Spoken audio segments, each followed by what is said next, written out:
people involved in the incident had died. I pieced together their experiences as best I could, based on interviews with their colleagues, family, and friends, as well as on their articles, books, letters, and other writings. There may be crucial scraps of paper tucked away in boxes that I missed, or manuscripts lying in attics, file cabinets, or storage closets not yet found. Answers to lingering mysteries may await a future researcher. Other participants were still living at the time of my work, and they devoted hours to sharing their stories with me.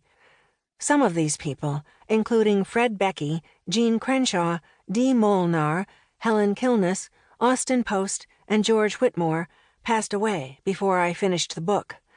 I am grateful to them for their assistance, and in their absence, I've tried to preserve their perspectives according to my notes, interview transcripts, personal memories, and archival research. Any errors in fact or interpretation are, of course, my own. This book became, in many ways, a quarantine project. Portions of it had previously appeared in related articles that I'd written for Alpinist since 2011. I completed much of the final research and writing during an extended leave of absence from my job in 2020 while sheltering in place. As a result, I was unable to travel to some of the areas I'd hoped to see firsthand, and I depended on the generosity of librarians and colleagues to scan lengthy documents from archives that I couldn't visit in person. I also relied on climbers and their families who sent copies of copious letters, journals, and manuscripts, and who agreed to long interviews by phone. Prior to the global pandemic, in late summer 2019, I managed to retrace several of Harvey Manning's wanderings in the Olympic Mountains and the Cascade Range, and to read through many of his manuscripts, preserved in the special collections of the University of Washington libraries and in the Mountaineers Archive. I attempted to follow his cadence of thought along marked and unmarked paths, through the dim green light of northwest forests, across wildflower meadows and rocky summits, and over hundreds of typewritten and handwritten pages. I hope that a few echoes of his footfalls may be found in the pages of this book.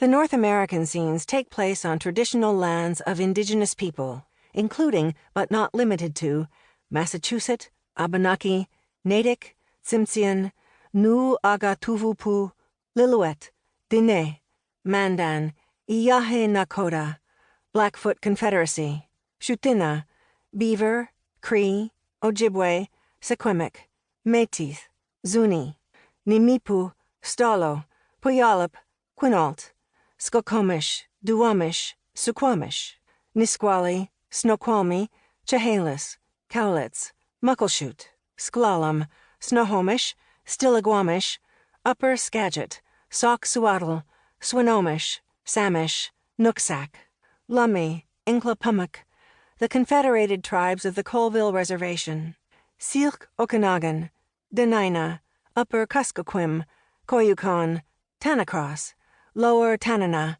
Upper Tanana, Deg-Hit-Un, Alutiiq, Gwich'in, Inupiat, Atna, and Inuit groups.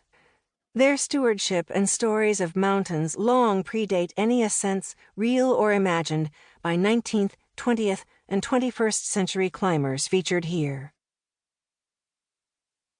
A Quest for the Riesenstein. In June 1962, readers of Summit magazine opened its pages to an intriguing photo of a seemingly unknown range. The mountains in the black and white image were unlike any that most American climbers had ever seen before. Sheer rock cliffs rose to intricate ridges and spires, stacked one above the other, thousands of feet high, like the ramparts of an extraterrestrial city. White light poured through roiling clouds, flashing off patches of ice and snow and burnishing the rock to silver. Cracks splintered up flying buttresses of stone, hinting to a climber's eye of pathways to crenellated skylines. Glimpses of hanging glaciers and dark shadows suggested a landscape that was cold, remote, and stormy. A stark contrast to the sun-drenched Yosemite Valley, where Californian climbers had begun to confront steep, giant walls only a few years before. Yet this unfamiliar range, with its aura of old, forgotten dreams, seemed just at the edge of possible. Despite the